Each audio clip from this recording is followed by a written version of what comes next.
Welcome to This Day and Everything Cool for February 1st. On this day in 1986, Batman was reborn. The first issue of the seminal Batman comic series, The Dark Knight Returns, hit shelves everywhere. Written by Frank Miller, the book gave readers a darker and more serious version of Batman than many were expecting, with a thought-provoking and complex narrative unfolding across a total of 4 issues published throughout the year. The Dark Knight Returns helped set the tone of pretty much every Batman comic since, and also influenced the first big-screen Batman movie, which came out just a few years later.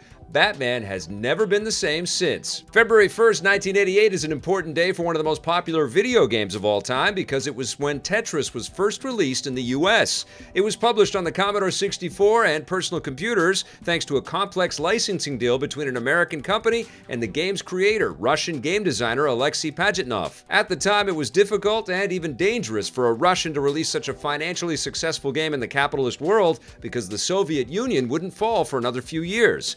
Thankfully for him, Tetris was a huge hit, with its simple yet addictive nature making it something that people still play to this day. It's since been ported to literally hundreds of different platforms, with new versions coming out all the time, and it didn't even need microtransactions. This next one isn't exactly cool, but it's important to mention. On February 1st, 2003, the space shuttle Columbia disintegrated during the re-entry into Earth's atmosphere, tragically killing all 7 astronauts on board.